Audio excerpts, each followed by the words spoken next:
Now turn to Part 1. You will hear a conversation between a staff member from Gaia's Guardians and a man who wants to do something to protect the environment.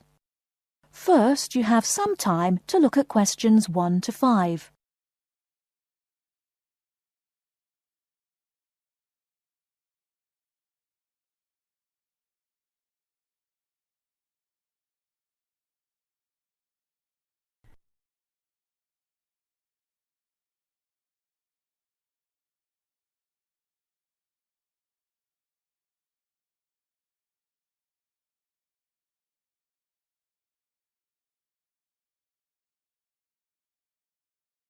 Now we shall begin.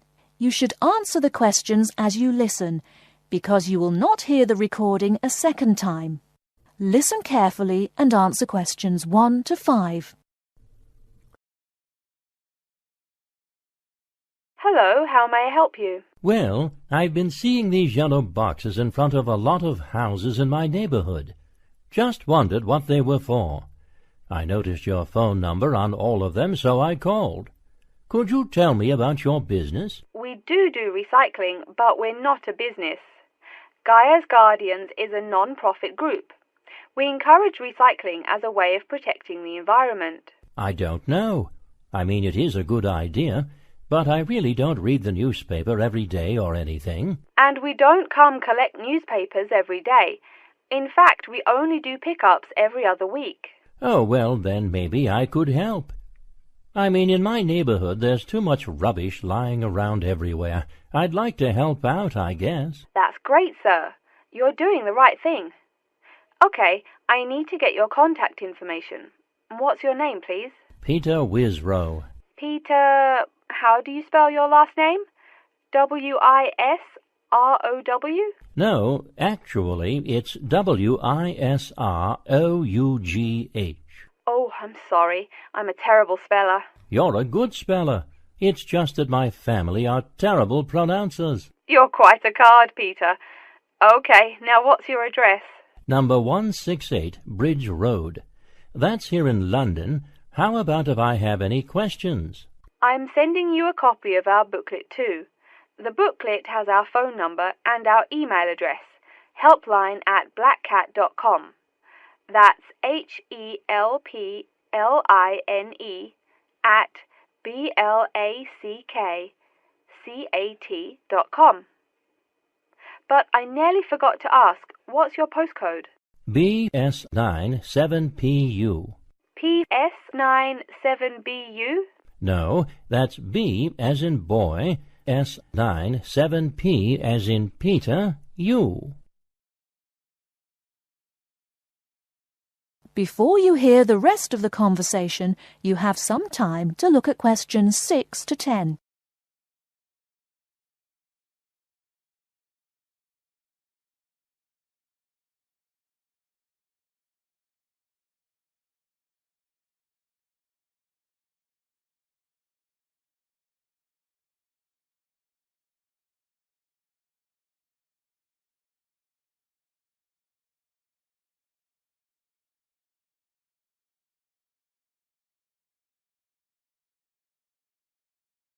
Now listen and answer questions 6 to 10.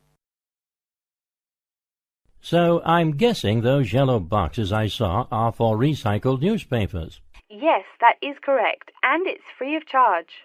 Wow, that's good news. Do you recycle anything besides newspaper? Oh yes, we recycle most everything. Glass, plastic, paper. Oh, so I can put like glass and plastic bottles in the box. Sorry again. Things like that you have to bring to our collection centre. And where is that? Our main centre isn't that far from you. It's actually right on the east side of Central Park. That new blue building? That's the one. Cool. Hey, what's with all those different colored boxes outside that place? Oh, that's for the different materials we recycle.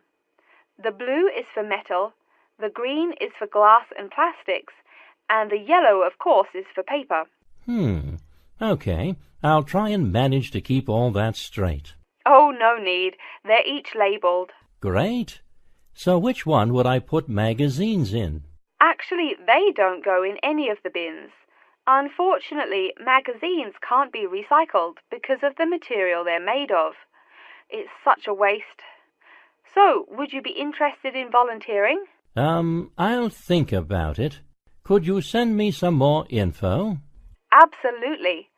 Along with the newspaper box, I'll be sending you our booklet, Savvy. That is SAVVY. It tells you about what you can do to protect the environment in your daily life. Plus, it lists things you can do as a volunteer with our group. Hey, that's cool. Thanks. My pleasure. Do you have any other questions or concerns? Nope, that's it. That is the end of Section 1.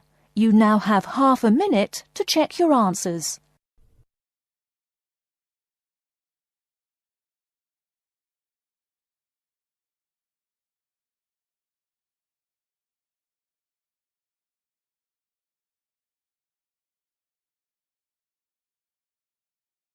Part 2. You'll hear an introduction about how to make a resume and apply for a job. First, you have some time to look at questions 11 to 17.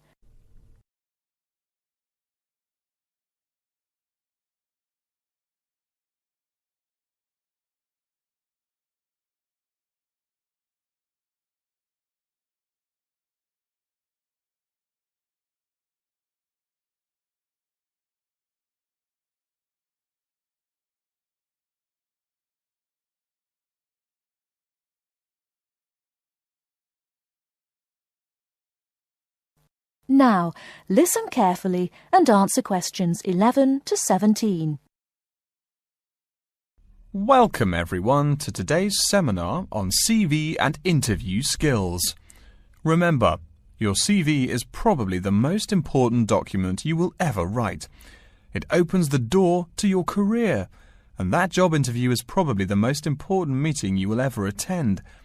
It's like stepping through that open door. So let's roll up our sleeves and get down to work, shall we? First of all, I cannot possibly tell you everything you need to know about writing a resume in the time we have. But let me tell you that there are dozens of great websites on the internet. These will give you all the suggestions you need. If you look at the paper I gave you, you will see a list of the dozen most popular sites. I can mention a couple of important points, however. One is that your CV or resume should not be too long. A page is about right. Why? HR departments do not have the time to read long documents. Too many people are sending too many CVs. After all, the economic crisis of 2008 is still very much alive. Everyone needs a job now. No matter how short you make that resume, though, you do not want to forget to tell HR how to contact your references. References are people who will give you a recommendation for a job. That's usually an ex-boss or a professor who knows you well. Do not use relatives. I don't care how much your mum loves you. Also, when you send that CV, be sure to include a typed cover letter.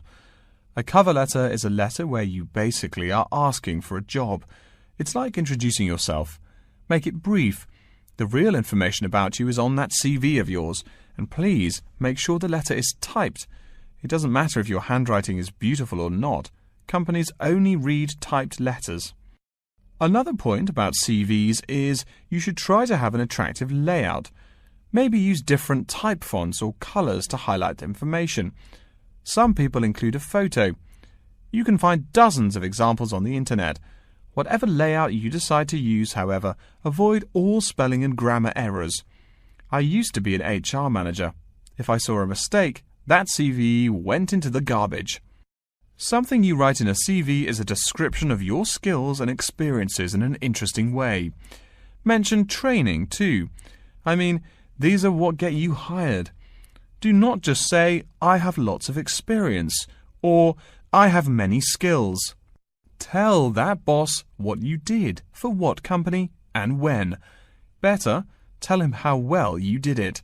Don't just say, I sold houses. Say, I sold £2 million worth of houses in my first year.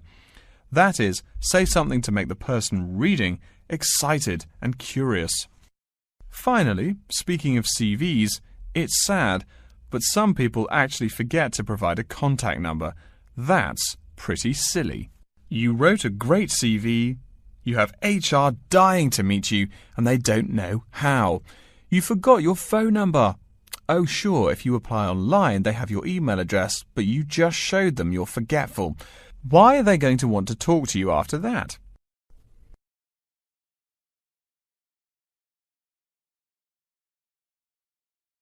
Before you hear the rest of the talk, you have some time to look at questions 18 to 20.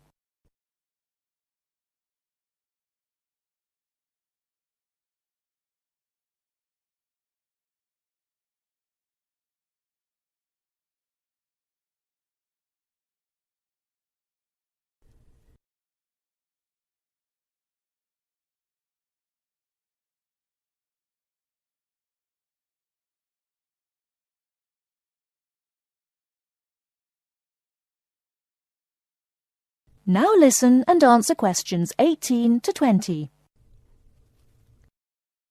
All right, moving on to the actual interview.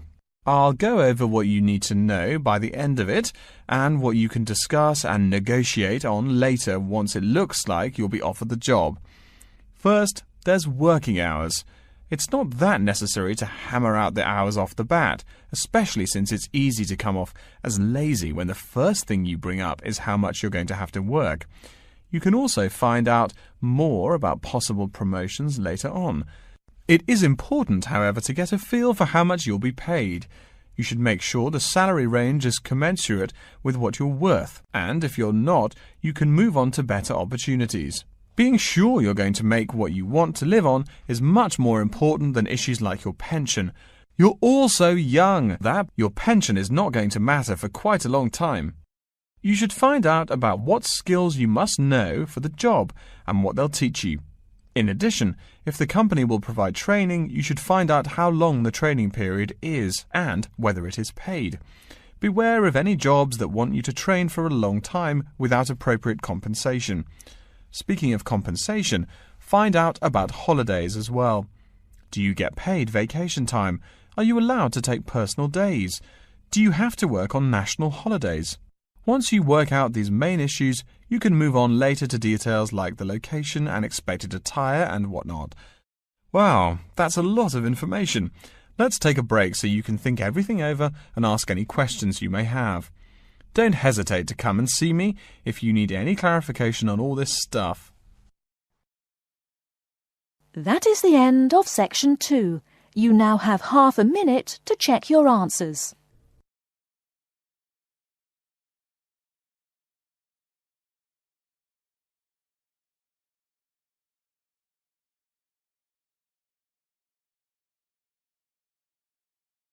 Part 3. You will hear two anthropology students called Victor and Olivia discussing their joint presentation about a Norwegian explorer called Thor Heyerdahl. First, you have some time to look at questions 21 to 24.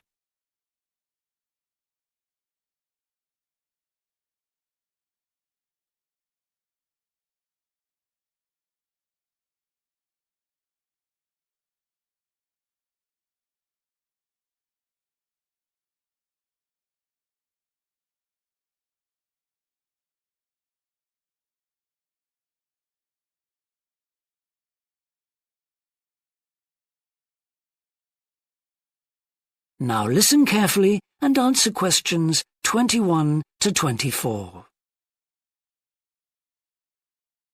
Right, well, for our presentation, shall I start with the early life of Thor Heyerdahl? Sure.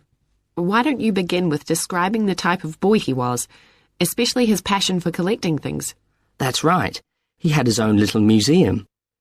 And I think it's unusual for children to develop their own values and not join in their parents' hobbies. I'm thinking of how Heyerdahl wouldn't go hunting with his dad, for example. Yeah, he preferred to learn about nature by listening to his mother read to him. And quite early on, he knew he wanted to become an explorer when he grew up. That came from his camping trips he went on in Norway, I think. No, it was climbing that he spent his time on as a young man. Oh, right. After university, he married a classmate and together they decided to experience living on a small island to find out how harsh weather conditions shaped people's lifestyles. As part of their preparation, before they left home, they learnt basic survival skills, like building a shelter. I guess they needed that knowledge in order to live wild in a remote location with few inhabitants, cut off by the sea, which is what they were aiming to do.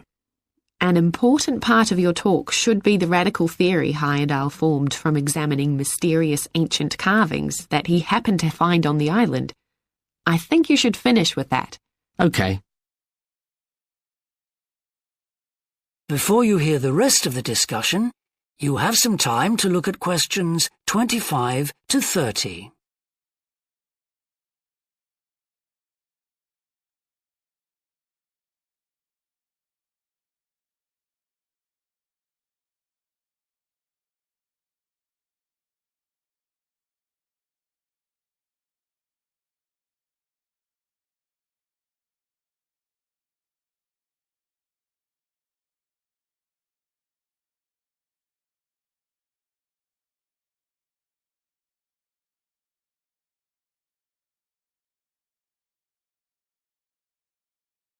Now listen and answer questions 25 to 30.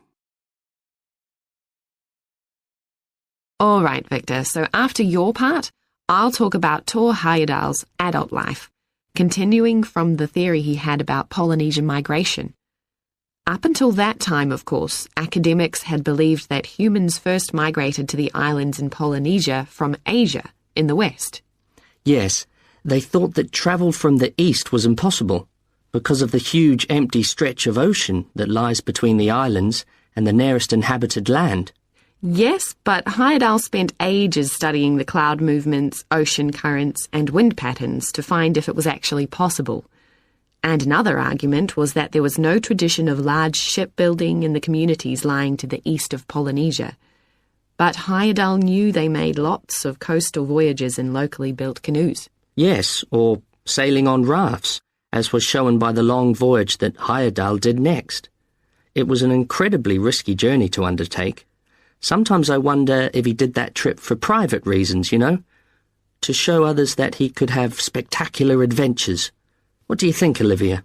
Well, I think it was more a matter of simply trying out his idea, to see if migration from the east was possible. Yes, that's probably it. And the poor guy suffered a bit at that time because the war forced him to stop his work for some years. Yes. When he got started again and planned his epic voyage, do you think it was important to him that he achieve it before anyone else did? I haven't read anywhere that that was his motivation. The most important factor seems to have been that he used only ancient techniques and local materials to build his raft. Yes. I wonder how fast it went. Well, it took them 97 days from South America to the Pacific Islands. And after that, Heyerdahl went to Easter Island, didn't he? We should mention the purpose of that trip. I think he sailed there in a boat made out of reeds. No, that was later on in Egypt, Olivia. Oh, yes, that's right. But what he wanted to do was talk to the local people about their old stone carvings and then make one himself to learn more about the process. I see. Well, what a great life. Even though many of his theories have been disproven, he certainly left a lasting impression on many disciplines, didn't he? To my mind, he was the first person to establish what modern academics call practical archaeology. I mean that they try to recreate something from the past today, like he did with his raft trip. It's unfortunate that his ideas about where Polynesians originated from have been completely discredited. Yes. Right, well, I'll prepare a PowerPoint slide at the end that acknowledges our sources. I mainly used The Life and Work of Thor Heyerdahl by William Oliver. I thought the research methods he used were very sound, although I must say I found the overall tone somewhat old-fashioned. I think they need to do a new, revised edition. Yeah, I agree.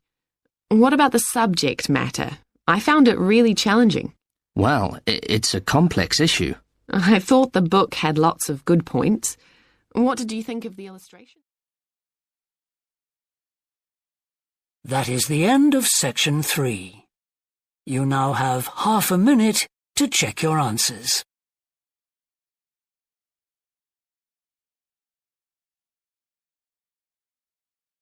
Part 4. You will hear a business student predicting how management might change in the next few years. First, you have some time to look at questions 31 to 40.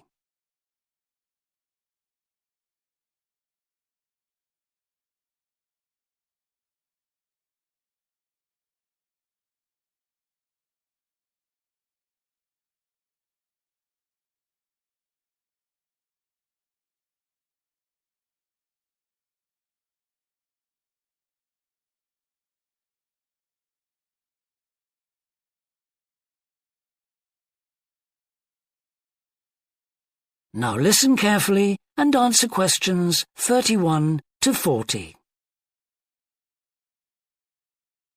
Well, I've been talking to managers in a number of businesses and reading surveys about the future of management. And what I'm going to present in this seminar is a few ideas about how the activity is likely to change in the next 10 years. It isn't a scientific statistical analysis, just some ideas for us to discuss.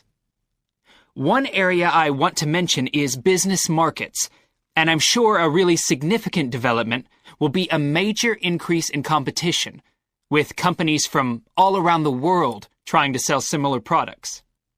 Consumers will have much more choice. For instance, food products sold in Australia might be manufactured in the USA, China, Finland, and dozens of other countries. At the same time, mergers and takeovers mean that governments are actually losing power to major global corporations. We can probably all think of companies that exert a great deal of influence, which may be good for consumers. A third point I want to make about markets is that in the rapidly expanding economies, such as India, China, Brazil, and Russia, demand is growing very fast. This is putting pressure on resources all over the world. I think businesses are becoming more open to external influences. In particular, companies are consulting customers more and more before making their business decisions. Companies are finding out what they want and providing it, instead of making products and then trying to sell them, which is the model of years ago. Another influence is that concerns about the environment will force manufacturers to extend product life cycles to reduce the amount of pollution and waste. And, in some cases, regulation will need to be strengthened. Many societies are much more fluid and democratic, and the structure of companies is changing to reflect that. I think we're going to see a greater emphasis within companies on teams created with a specific project in mind. And when they're completed, the teams will be disbanded and new ones formed. More and more people see work as simply one part of their lifestyle, and not the most important one. And as the workforce is shrinking in some countries, businesses are having to compete for staff instead of being able to choose among a lot of applicants.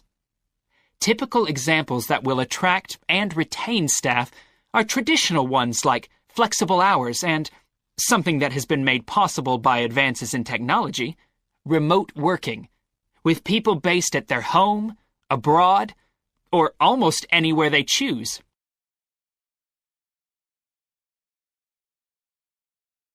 Management styles will almost certainly continue to change. Senior managers will require a lot more than the efficiency that they've always needed. Above all, they'll need great skills in leadership so that their organization can initiate and respond to change in a fast-moving world where they face lots of competing requirements and potential conflicts. In most of the world, the senior managers of large businesses are mainly men in their 50s and 60s. The predominant style of management will almost certainly become more consultative and collaborative, caused, above all, by more women moving into senior management positions. Many of the changes are influenced by developments in the wider economy. the traditional emphasis of business was manufacturing, and of course the service sector is very important. But we shouldn't overlook the growing financial contribution of IP, that is, intellectual property. Some books and films generate enormous sums from the sale of related DVDs, music, games, clothes, and so on. Another point I'd like to make is that although I've been talking about companies, one trend that they have to face is the move away from people working for the same employer for years. Instead, more and more people are becoming self-employed to gain the freedom and control over their lives that they're unlikely to get from being employed. Okay, well, that's all I want to say, so let's open it up for discussion. That is the end of section 4. You now have half a minute to check